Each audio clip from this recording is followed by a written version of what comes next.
তেজপাতা দিলাম, রসুন দিলাম। আমের আচার, টক ঝাল মিষ্টি আচার বানাচ্ছি বন্ধুরা। দিলে একটু গ্রান বাইর হতে হবে। সরষের তেলে রসুনের পোড়া পোড়া গন্ধ বাইর করলে তারপরে দিয়ে দিব একটু মিষ্টি জিরা দিব ফোড়নের জন্য। আম দিব মিষ্টিটা, টক মিষ্টি ঝাল আচার।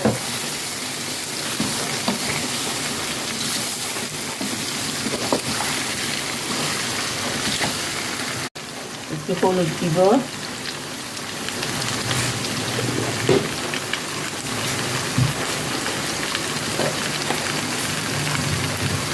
দিব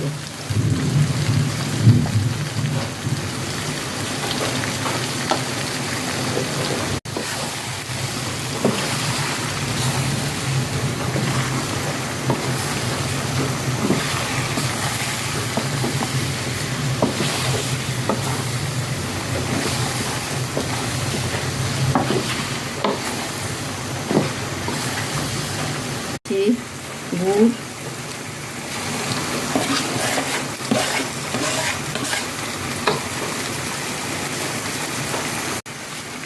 যেহেতু চিনি দিলে আচার নষ্ট হয় না। আলুটাকে মশলা, গুঁড়ো করা মশলা, ধনিয়া, জিরা, মিষ্টি জিরা, সব কিছু মশলা, লবণ,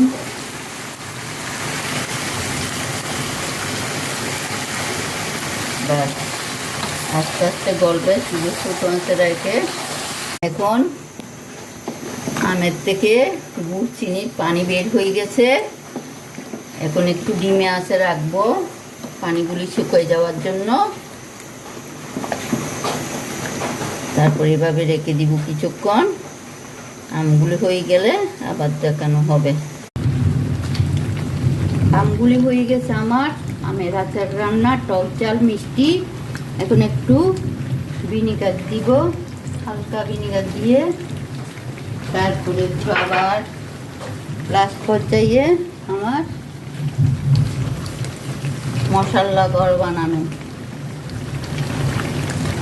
যে গ্রান বের হয়েছে বন্ধুরা, খেতে সেই স্বাদ।